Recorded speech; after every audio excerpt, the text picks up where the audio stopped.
The goal is to set your partner up for success with you.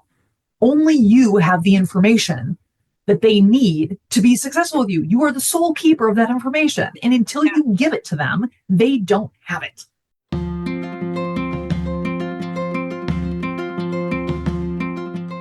You're listening to episode 68, How the Stories We Tell Ourselves Can Make or Break Our Relationship, with Lindsey Carnick. Great. Lindsey, I'm so glad to have you here on the podcast. Thanks, Liz. Thanks for having me. I'm glad to be here with you. Yeah, maybe you can just introduce yourself a little bit and let everyone know who you are and what it is that you do. I'm a licensed clinical social worker. I have a practice that's based out of Colorado, although I'm licensed in 10 states. So I see folks all over the country, and I see adult individuals and couples. And I spent some time as the on-site couples therapist for a Veterans Health and Trauma Center in Colorado Springs, which was a real privilege and a unique experience, really a wonderful experience. I was very honored and humbled to be a part of that organization and to be able to serve in that capacity.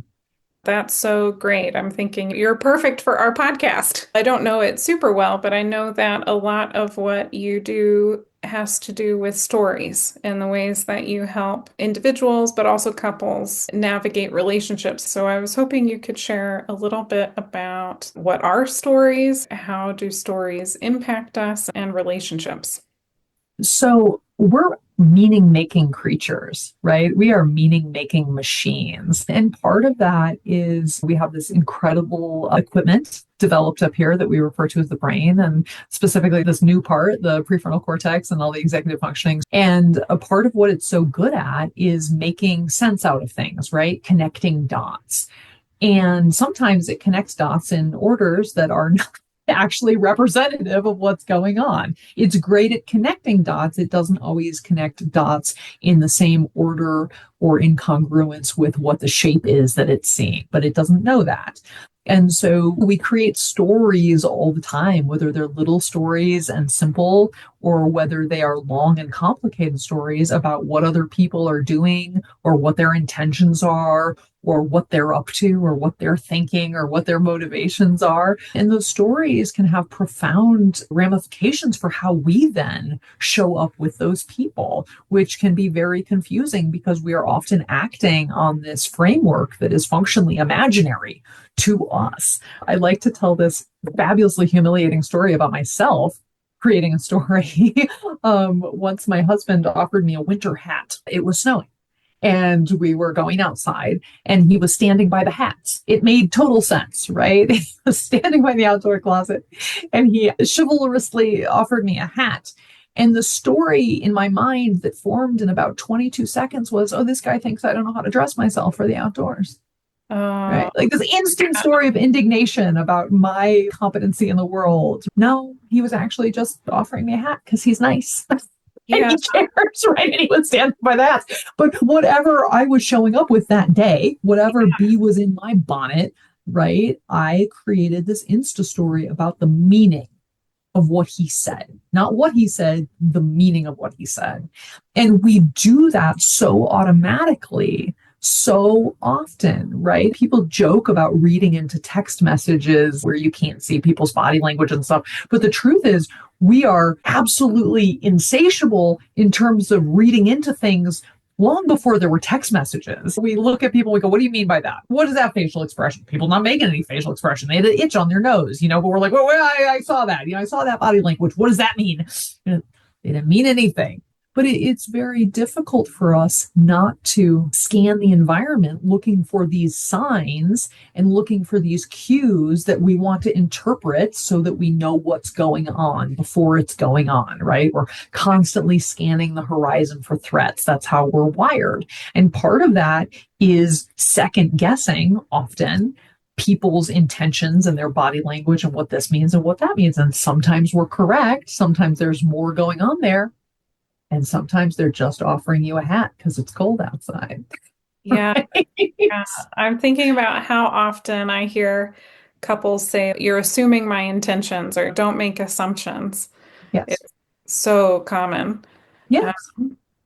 And I like your story about the hat. I have something similar, and it happens every time my husband laughs. He does this thing where he will laugh at me, and immediately the story is, you're making fun of me. We have the same conversation every time it happens. Yeah. And he'll say, "No, I think you're cute," or "No, it's me feeling loving feelings." And even though I know this, it's the meaning that I make. Yes, it's a reactionary meaning. It just happens. It happens so fast that we're not processing it up here. It's not something that's being processed intentionally, right? It's happening on the cellular old level of some other time and place where that really felt like a bad thing or a dangerous thing. And we still have these reactionary patterns that are quite difficult to change in the sense that we can change our relationship to them, which is all that's necessary, right? You don't have to get rid of the reaction. We just have to figure out how to change our reactions to our reactions or Yeah. change our responses to our reactions. Trying to get rid of a reaction is a little bit like trying to get rid of a thought. Usually, the harder you try and do that, it's the boomerang effect. The harder you throw it, the faster it comes back and smacks you in the face. If we turn our attention to going, oh, that's the reaction I have when that scenario presents itself, how can I cultivate a different response to my reaction as opposed to not having the reaction? Because not having the reaction is a little bit like saying, I can't have it rain. It's going to rain. It's going to rain. Sorry. Now what? You going to get an umbrella or are you going to stand there screaming, I'm going to make it stop raining? Yeah. I really like that because literally my next question was going to be, how do you change it? We don't have to change the it. We simply have to change our response. The difference between a reaction and a response is a reaction is the thing that happens automatically with no frontal lobe involvement, right? A Yeah. response is all frontal lobe. It's Mm. something we choose. So I can have an emotional reaction. I can seize up on the inside and go, I think I'm incompetent at dressing myself for the winter weather, right? I can have that reaction on the inside, observe that and go, oh, yeah, there's that. And then I can choose a response and go, no, thank you. you Mm. know, or Yes. sure, or I don't know, I'm thinking about it, whatever. I can choose an external response. That doesn't have to be dictated by my internal reaction. Yeah. And I'm hearing that part of being able to do that is somehow slowing down enough so that Yes, way my internal reaction, it doesn't become my external reaction. right, There's right. some, And to recognize that it's a reaction. Many of us can say, ooh, we have some awareness about our reactions, right? People go like, oh, I know I go to 0 to 60 in a heartbeat. I know that about myself. Okay. Well, if you know that about yourself, then your goal is to buy yourself time mm, when that's happening so that you're not acting on 60.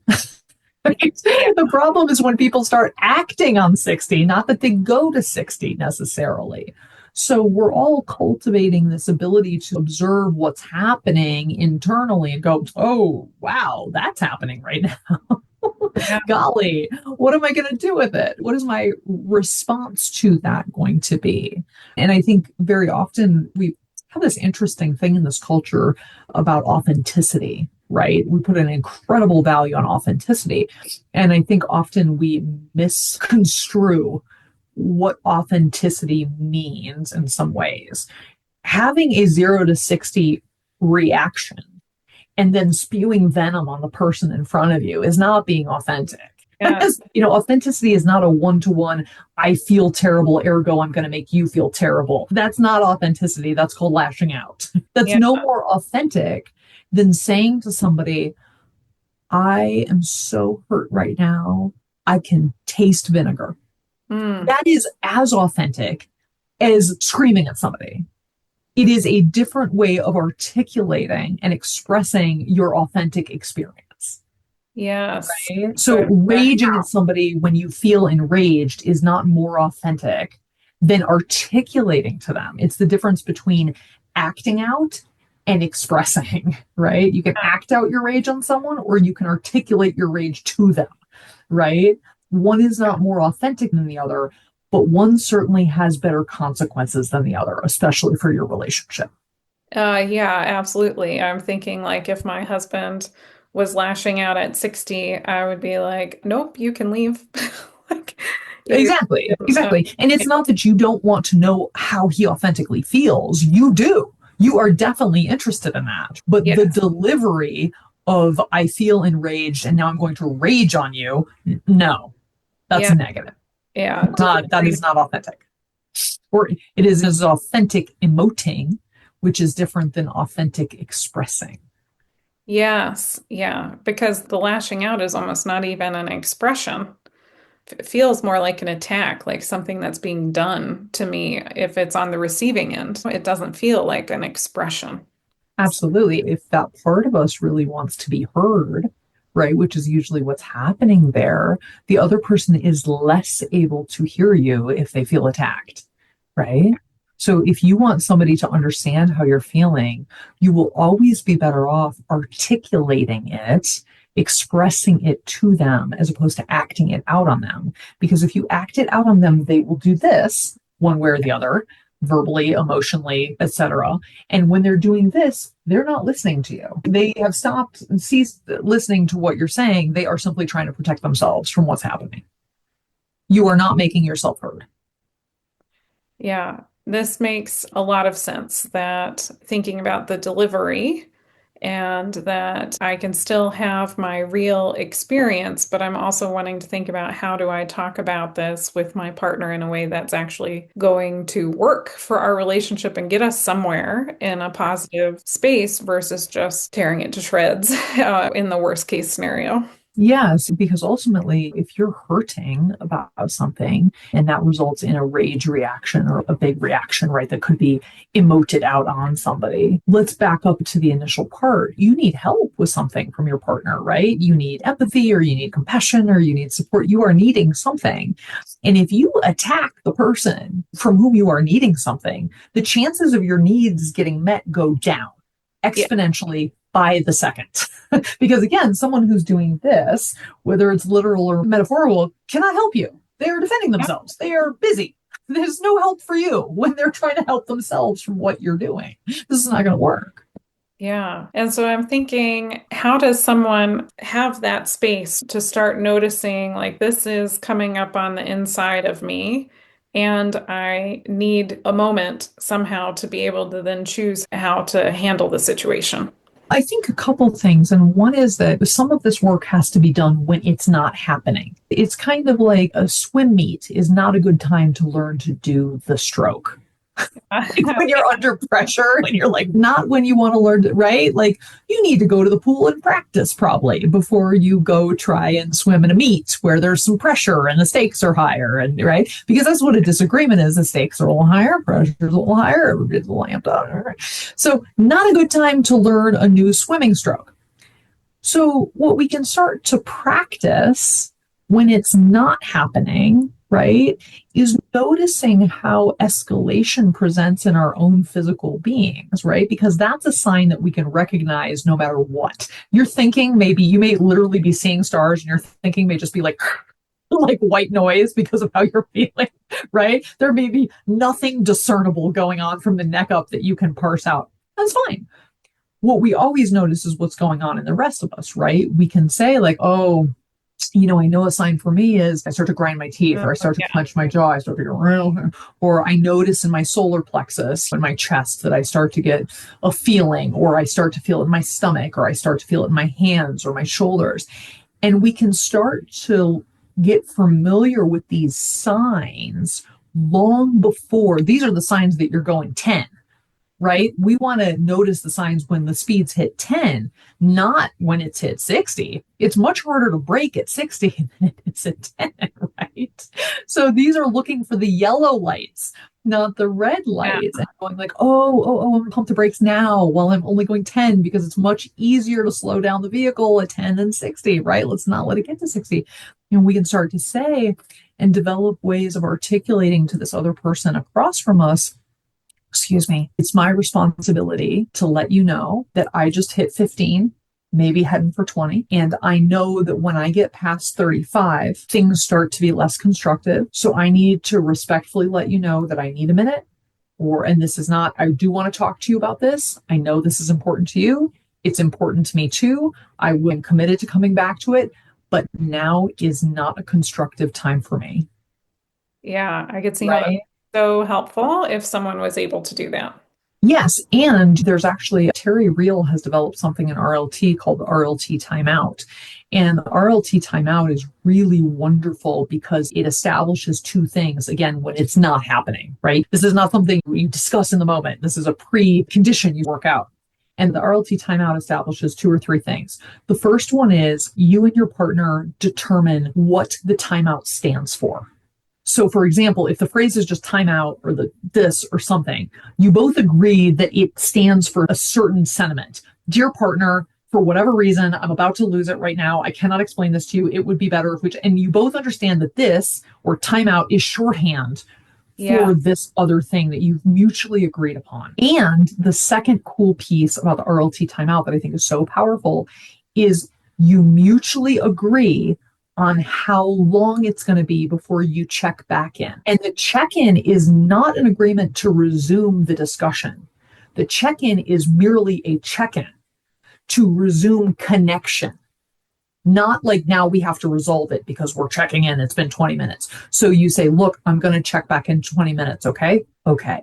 And then you check back in 20 minutes. And then how are you doing? I think I'm down to I think I'm holding steady at 20, heading in the right direction. Okay. Do you need some more time? I think I do. Great. How much time would you like? I'd like another 20 minutes. Okay. And it establishes a mutually agreed upon time limit so that nobody's feeling stonewalled. Because the worst is when your partner goes, I need time. And you're like, okay. And then they disappear and you're like, ah. And that person is left with the anxiety of, are we ever going to talk about it again? Are we never going to talk about it again? Are they just going to ignore me for the next 2 days? That's a terrible feeling, right? To be feeling stonewalled, even if the other person isn't actively stonewalling you. So by agreeing when it's not happening, what your timeout time frame is, and agreeing who's going to be responsible for it. So usually it's the person who calls the timeout is responsible for setting their alarm. I point at my wrist like anybody's wearing a watch these days, setting their alarm, right? For 20 minutes. And because they called the timeout, they're the one who's responsible for coming back and saying, hey, I'm checking in. Here's how I'm doing. How are you doing? Do we need, I don't know. Do we think we can, do you want to talk? I think I need more time. And you can investigate an RLT timeout. There are some other interesting ins and outs of that tool that are wonderful. And it sets some parameters about maximum amounts of time and minimum amounts of time. And when you bring up the subject again versus just checking in, so that again, nobody's left feeling either pressured or left on their own to deal with this unresolved thing. It's a really great tool. Yeah, wonderful. I'm thinking if I'm just keeping track of the tools that people can use maybe in my mind. So one, I guess, tool or skill or ability is that I need to start being aware of my own body sensations and what it's like when I'm revving up at Yes, the signs of a reaction are brewing. What does it look like at 5, 10, 15, 20 miles an hour long before you get to 60? Yeah, and then to know like where my cutoff is the second step. Yes. Like this is the point where I know we need a timeout. So that Yes. way I can be the type of partner that I want to be. To honor my own feelings, right? Because we don't want it to become a situation where you want to be the kind of partner you want to be. And also you feel like in order to do that, you have to stay in the interaction when you can't. That's a rock and a hard place, right? It's a double bind to be like, I can't be the kind of partner I want to be right now, but I feel like if I leave the interaction, I'm also not being the kind of partner I want to be. Now what? Yeah, Right. And so that is we want to fine. give people a safe way to do all of those things and say, I am a good partner. I am committed to continuing this important conversation with you. And I'm committed to honoring my own feelings in this moment and being good to myself and understanding that doing the constructive thing for myself is also an important way of being a good steward of the relationship. How can we do all of these things at the same time? Because best intentions aside, we're not being a good steward of the relationship if we say, I can't be constructive right now, so time out, and then walk away and leave our partner hanging. Yeah. Okay, we've avoided one pitfall, which is like being explosive or lashing out or escalating. Good. That's good.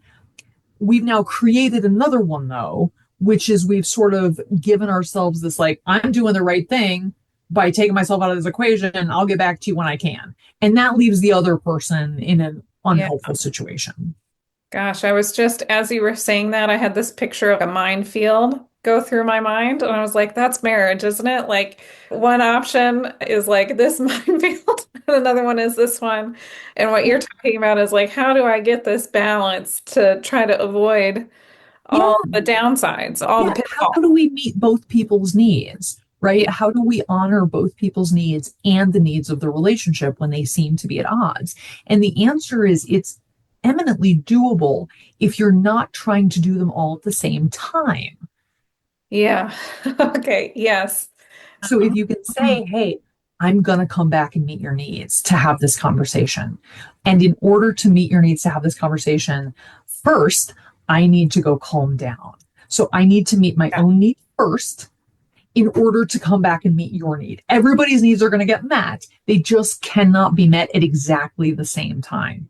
Yeah. Okay. And that's again why we set the time limit, right? I'll be back in 20 minutes. I'll be back in 25 minutes so that we're creating a sense of emotional safety for the other person. Again, that they don't have to just be like left hanging and in the state of anxiety about, are we going to talk about it? When are we going to talk about it? Are we ever going to talk about it? And so many people have this double bind where they go, I don't want to tell my partner not to take a time out if they need it, but also it feels really bad to feel like I don't know if and when we'll ever get back to this subject because we had to leave it because that person escalated.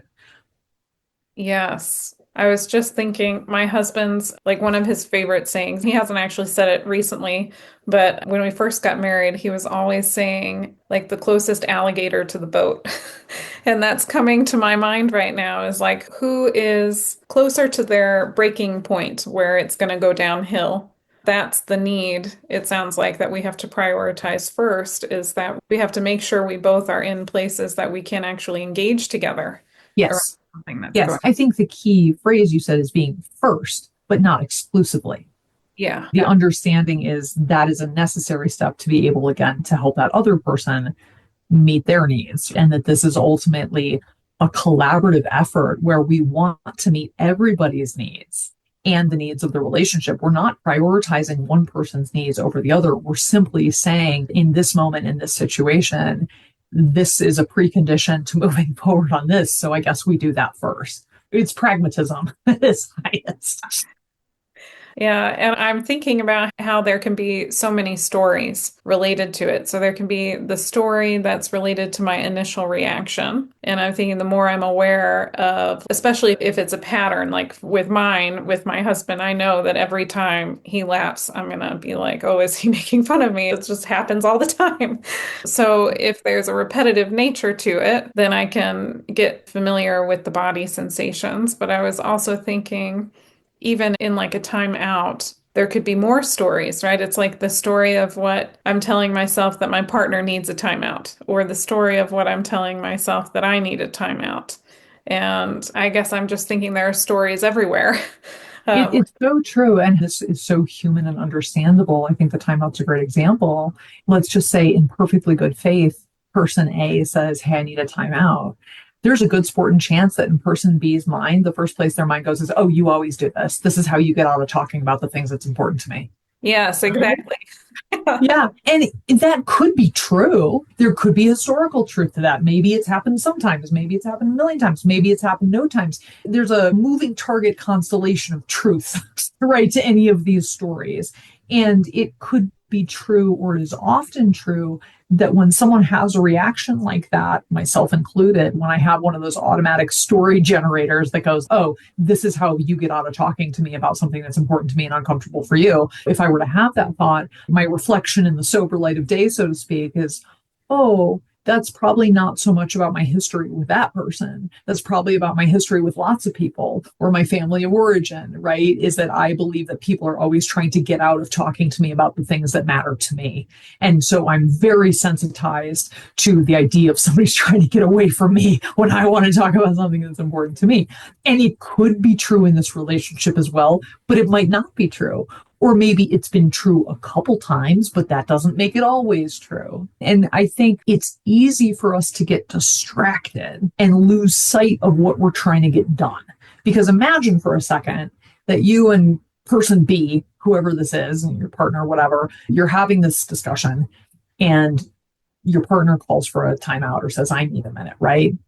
And in your head, you go, I go, the other person says, oh, you always do this. This is what you do to get out of talking about what's important to me when you're uncomfortable and you don't want to talk about something, right?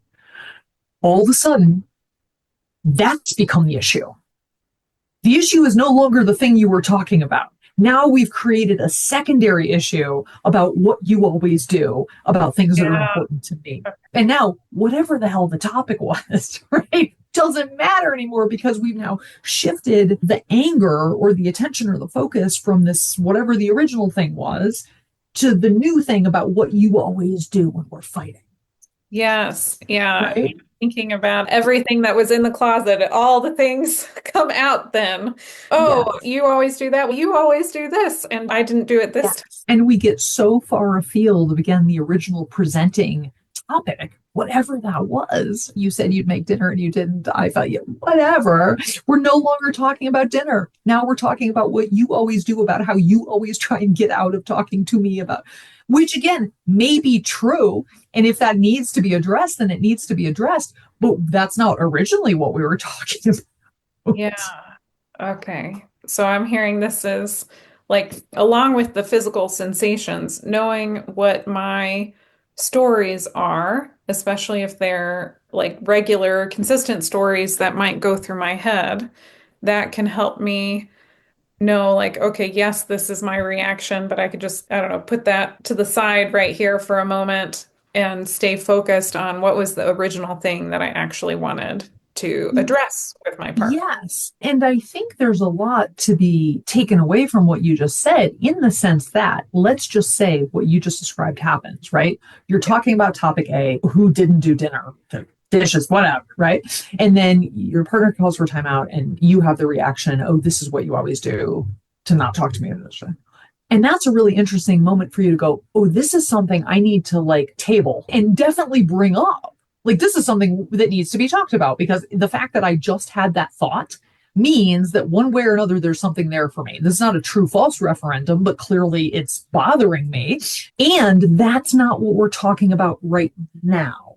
So we got to keep our eye on the ball of what we're talking about right now and not introduce this new wild card element of what you always do that couldn't be further from this discussion. But we should definitely have that discussion at some point. It's not about stuffing those feelings or trying to pretend you're not angry about that. It's about just recognizing that is not the subject at hand. And if you go down that road, you're going to complicate the subject at hand exponentially.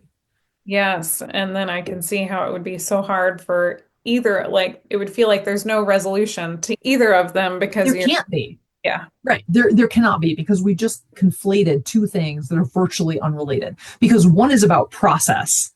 One is about my experience of how you show up in arguments, or my perception of how you do this thing in arguments. That's a process complaint, right? Or a process concern, versus a topical concern about what you do or don't do with the garbage, or I don't know, whatever, right? We do not want to confuse process concerns for topical concerns. That muddies the waters tremendously.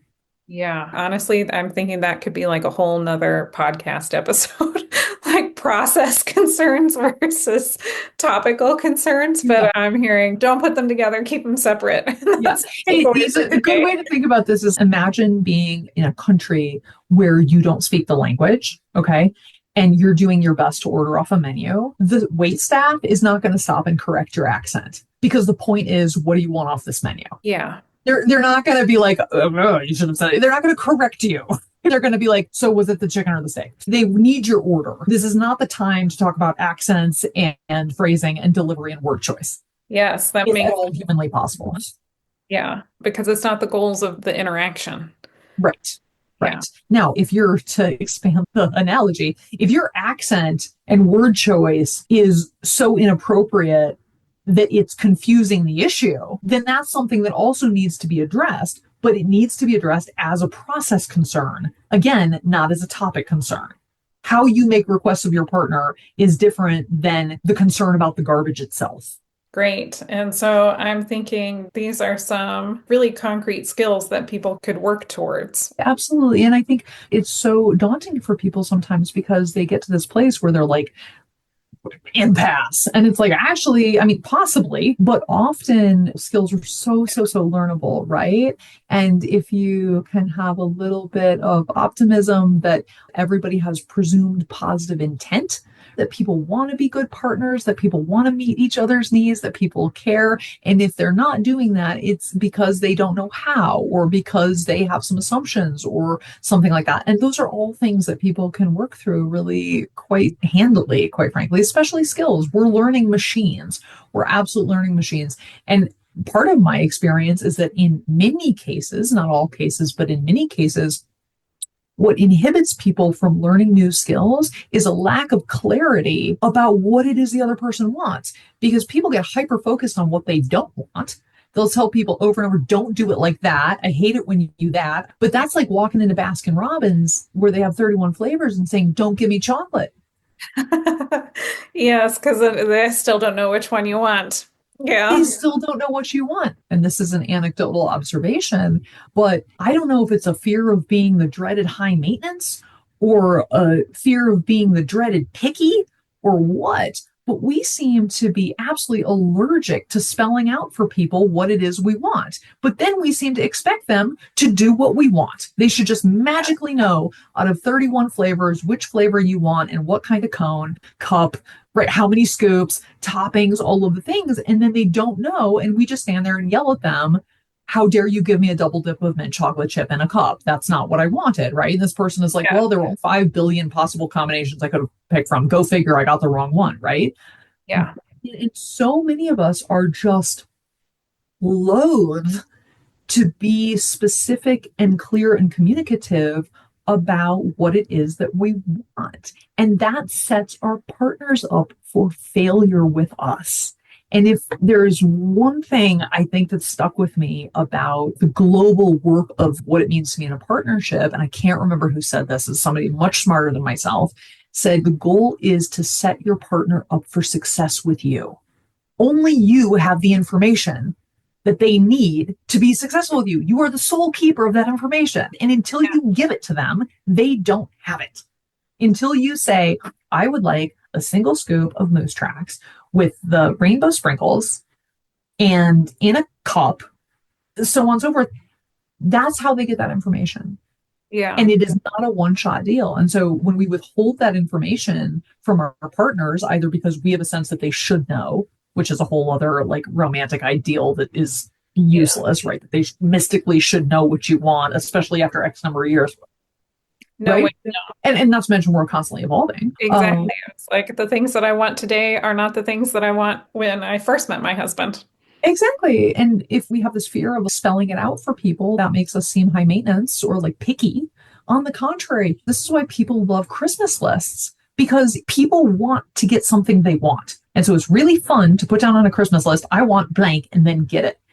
Yeah. And the fact that there's no mystery because you put it on your list in no way diminishes people's delight that they got what they wanted, right? But somehow when it comes to like relationships, we're like, oh, I want you to guess at it. That's so much better. Why? And why do you expect people to get it right? Like, that's nonsense. Yeah. I'm just liking all the things that you're saying because I'm thinking that's another skill that somebody could work on listening to this episode is how do I set my partner up for success by being overly clear and overly communicative about and gleeful about it, really gleeful about it, as opposed to this like, well, I don't want to be high maintenance, but like, no. Your partner will be delighted. And if you have a hard time with this, if this is something that you bristle at, you can practice on low stakes things. Like, and you can tell your partner this is what you're doing. And it's like a hilarious exercise, right? And you can joke about practicing being high maintenance or practicing being picky. And then you can be like, all right, here's the game. I'm going to have you make me a sandwich. And I'm going to spell out from step A to Z, including how I want it cut, like on the diagonal or like down the middle into halves or like, the corners, like a little kid, or crusts off or crusts on or whatever. And you're like, I'm going to practice with a big smile on my face, telling you exactly what it is that I want on this stupid sandwich, right? And Yeah. I'm going to practice being gleefully communicative and assertive about my wants and needs when it comes to this sandwich, because that's low stakes. Like, no, self-consciousness is pretty low generally when it comes to sandwich toppings. Yeah. And then we can sort of like work our way up to being very clear with people about what we want and need, whether it's in an interaction or a repair process, or what we want and need for connection, or what we want and need for support that makes us feel supported, right? These are very important things that are not necessarily intuitive. And God loved the legacy of love languages, which is a really hopeful concept.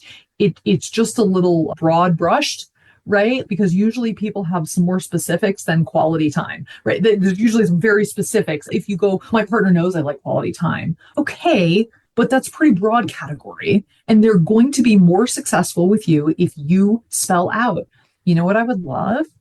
I would love it if you planned an outing for us. I would like it to be a daytime outing because, quite frankly, by the end of the day, I'm nuked. There's just don't even past 5 p.m. and it feels like a chore, not a fun thing. So I would like a lunchtime activity. I would like you to take the initiative of finding somebody to watch the kids. And I would like you to plan one activity that's like structured and one that's unstructured. Yeah. And that would really make me feel good. Yeah, I love it. I was just thinking about the quality time because my husband and I have had that exact sort of conversation because he'll be like, cool, let's play video games together. And I'll be like, no, that's not the quality time that I want. Not it. Right.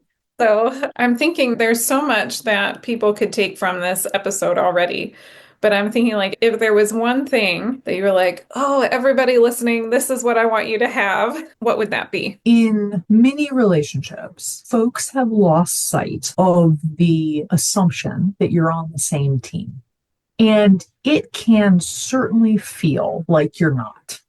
And that is understandable and empathized, especially when things get difficult. And there are difficult times in life and difficult times in relationships and huge stressors and tragedies and suffering and all kinds of things that happen to people individually, collectively, as a couple, as a family, and every iteration in between.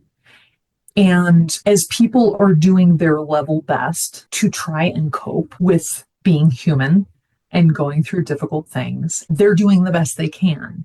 And sometimes in the midst of all that, it is understandable that people start questioning the teamsmanship of their partner. They start to feel like I'm on this side of the net and you're on that side of the net. And if we can start to try and imagine, just imagine the premise of being on the same team. And if we can start to think about a beach volleyball team of two, right? A 2-person beach volleyball team. Sometimes in the course of a game, your beach volleyball partner is going to accidentally kick sand in your eyes. They're going to accidentally elbow you in the face. They're going to accidentally trip you. They might accidentally spike the ball into your head, and a million other iterations of accidental, this is what happens when the two of you are sliding around in the sand. Yeah. And when your teammate accidentally elbows you in the face, of course that hurts. And you can be hurt, and that's legit.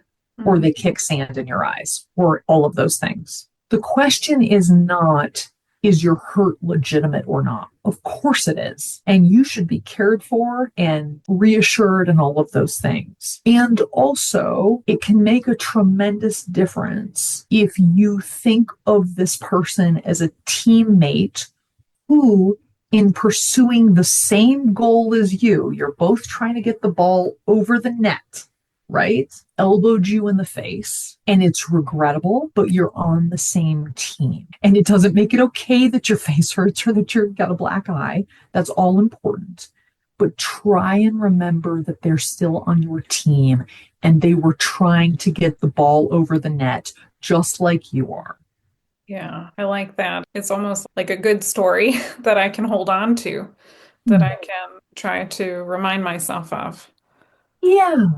And if you're the one who accidentally elbowed your beach volleyball partner in the face or kicked sand in their eye, take the time, kneel, oh my gosh, oh, let me help you. I'm so sorry. I feel terrible. That happened. Oh my gosh. Yeah, it's okay. Yeah, of course your face hurts. I know. Like, you're not admitting culpability by attending to the other person and acknowledging their pain. You're taking care of your teammate. Yeah. Whether they slipped on the sand and fell of their own motion in space, or whether you accidentally knocked them out of the way, they're hurting.